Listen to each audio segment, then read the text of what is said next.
بسم اللہ الرحمن الرحیم۔ السلام علیکم ورحمۃ اللہ۔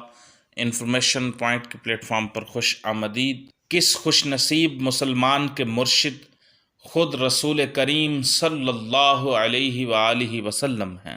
کس خوش نصیب مسلمان کے مرشد خود رسول کریم صلی اللہ علیہ وآلہ وسلم ہیں؟ سعادت الدارین میں علامہ اسماعیل نبہانی لکھتے ہیں کہ حضرت عارف ساوی علیہ الرحمہ فرماتے ہیں کہ درود پاک انسان کو بغیر شیخ مرشد کے اللہ تعالی تک پہنچا دیتا ہے، کیونکہ باقی اذکار اوراد و وظائف میں شیطان دخل اندازی کر لیتا ہے، اس لیے مرشد کے بغیر چارہ نہیں۔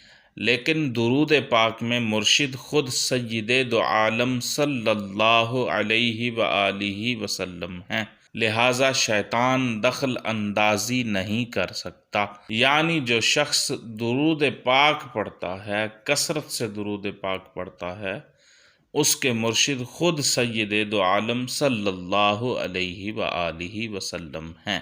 سعادت الدارین میں علامہ اسماعیل نبہانی علیہ الرحمہ لکھتے ہیں کہ حضرت عارف ساوی علیہ الرحمہ فرماتے ہیں کہ درود پاک انسان کو بغیر شیخ یعنی مرشد کے اللہ تعالی تک پہنچا دیتا ہے، کیونکہ باقی اذکار اوراد و وظائف میں شیطان دخل اندازی کر لیتا ہے، اس لیے مرشد کے بغیر چارہ نہیں۔